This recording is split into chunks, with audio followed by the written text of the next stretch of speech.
mungkin itu juga bisa jadi patokan.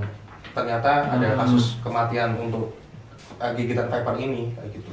Jadi kategori berbisa tinggi, ini kan berbisa tinggi. Berbisa tinggi dapat menyebabkan kematian. Welcome to Mafia Animal Podcast.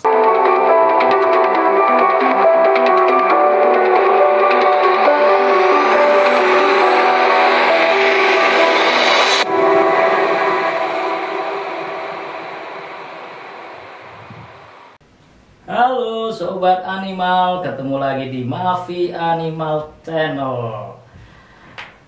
Kali ini kita mau ngebahas soal ular-ular yang ada di sekitar kita. Oh ya, yang belum subscribe silahkan di subscribe. Subscribe lah sebelum subscribe. Yang belum subscribe silahkan subscribe. Subscribe lah sebelum subscribe itu membayar, karena sekarang masih gratis. Oke, lanjut, kita mau ngebahas ular-ular yang ada di sekitar kita. Kali ini saya bareng sama salah satu teman saya yang paling ahli di bidangnya. Ya paling ahli, memang teman saya yang paling ahli. Radius 5 km dari rumah saya, kalau lebih dari itu sih nggak tahu. Ini teman saya Mas Argo, selamat datang. Selamat datang. Ini nih, kita mau nanya-nanya soal ular-ular yang ada di sekitar kita. Ini yang pertama kita pengen tahu. Ini nih ular tanah ini ular apa, Mas? Kalau untuk bahasa umumnya sih kita memanggilnya ular tanah ya. Kalau bahasa daerahnya mungkin ada yang menyebutnya gibuk. Ada yang menyebutnya gibuk. Ya, tapi kalau untuk nama biologinya dia Calloselasma rhodostoma.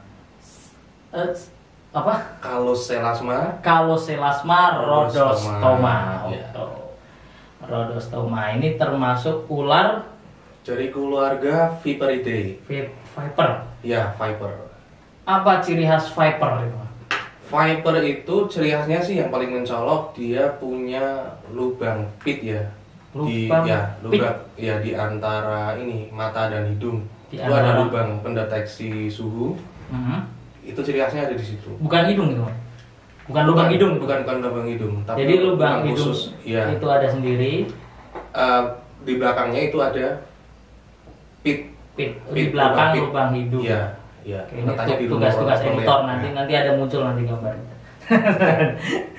Oke, berarti viper. Semua viper itu berbisa tinggi atau gimana?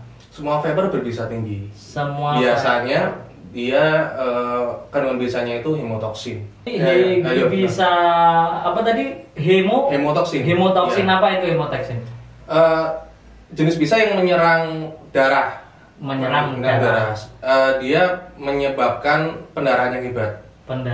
Ya, jadi pendarahannya susah berhenti. Berhenti. Iya.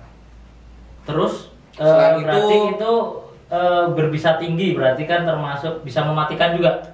Bisa mematikan juga. Itu bisa. Menyerang darahnya sulit berhenti dan bisa mematikan. Itu maksudnya mematikannya kehabisan darah atau gimana? Iya. Karena pendarahan tidak berhenti, itu nanti bisa menyebabkan tubuh kita itu kekurangan darah. Karena fungsi utama darah itu kan dia mengalirkan oksigen dan sari-sari makanan ke dalam tubuh kita untuk menyuplai ke sel-sel ya.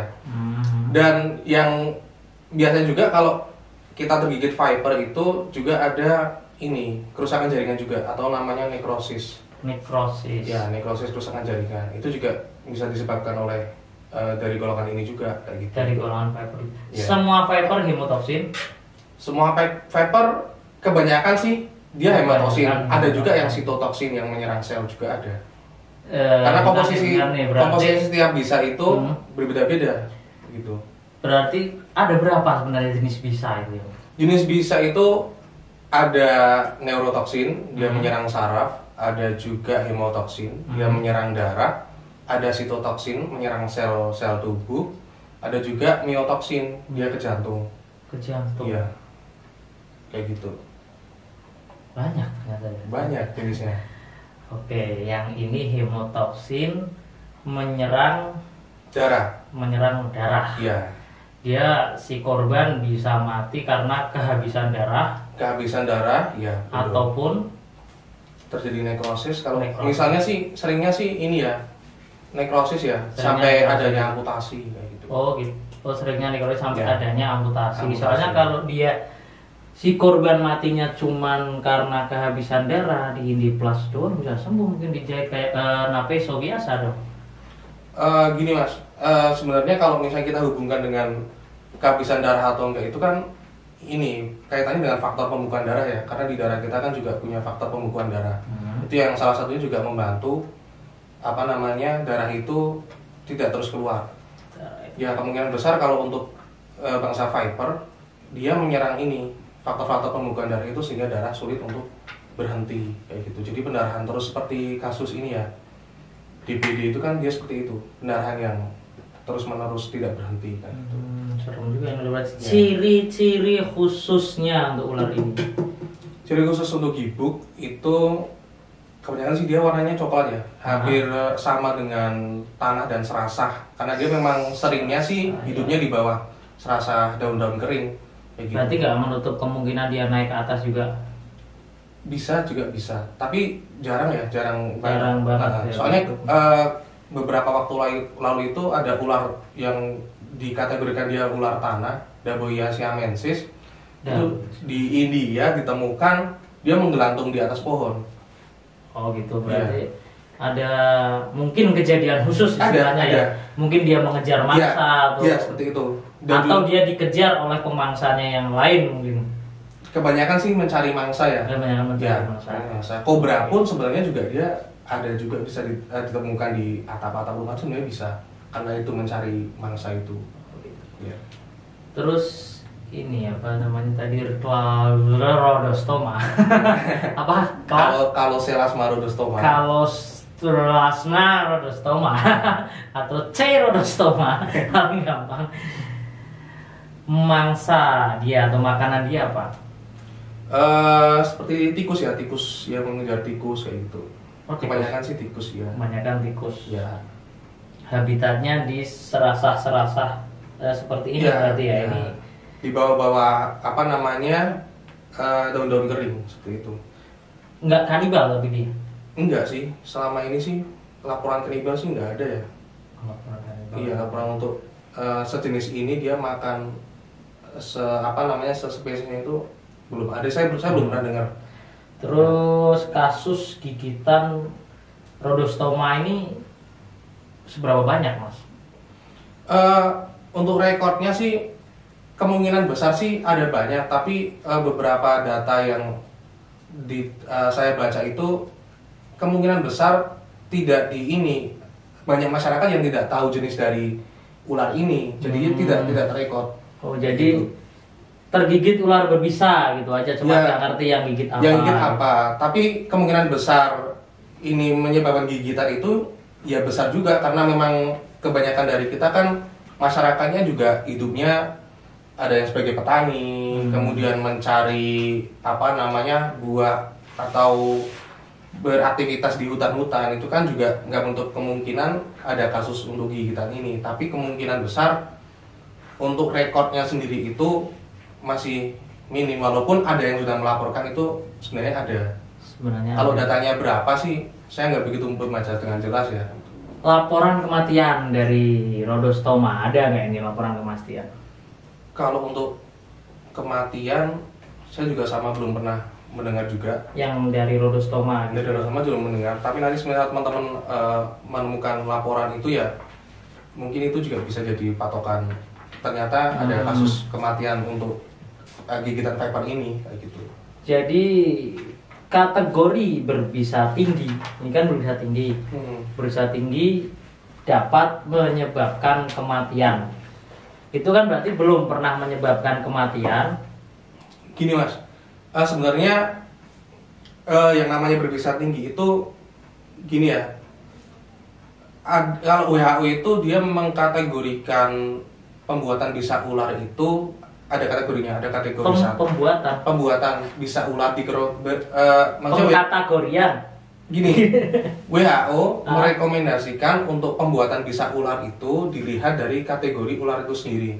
Bentar, pembuatan bisa ular maksudnya gimana pembuatan bisa ular? Mungkin merekomendasikan ke negara itu WHO dia merekomendasikan untuk membuat bisa ular itu berdasarkan kategori macam-macam ularnya. Ada kategori 1, ada kategori 2. Kategori 1 dan kategori 2 itu sama-sama berisi ular-ular dengan bisa-bisa tertinggi, bisa-bisa tinggi.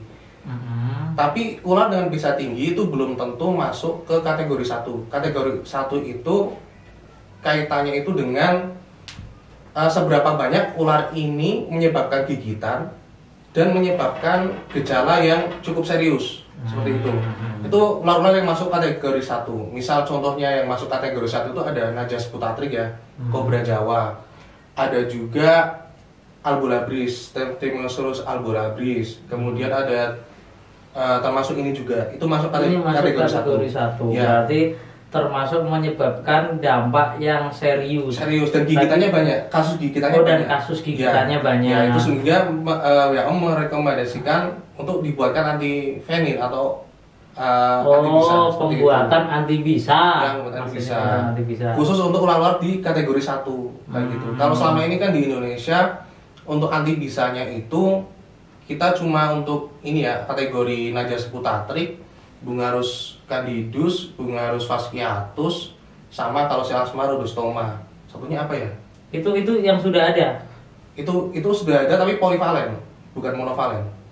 Oh, berarti umum untuk empat ular kategori itu. Untuk 4 kategori itu. Untuk 4 kategori. Ya. Tapi di negara-negara lain sudah ada polivalennya atau yang khusus. Kalau yang monovalen. Udah ada di Thailand. Monovalen khusus, polivalen itu umum gitu ya. Ya. Jadi polivalen itu umum. Umum itu untuk semua ular atau polivalen dikategorikan. Polivalen itu kan gini ya. Mungkin bisa ular ini itu memiliki ciri khas yang sama sehingga hanya dibutuhkan satu macam bisa ular. Jadi satu antibisa ular itu bisa untuk beberapa ular. Bukan semua gitu ya. Bukan semua, iya. Gitu. Kalau yang monovalen berarti spesifik. Karena setiap saya bilang tadi untuk komposisi bisa dari setiap ular itu, terutama ular berbisa tinggi itu berbeda-beda. Tapi ada juga yang sama sehingga dibuatkan polivalen pun bisa untuk untuk menanggulangi gigitan ular-ular yang tadi sudah disebutkan masuk ke antibisa polivalen. Oke.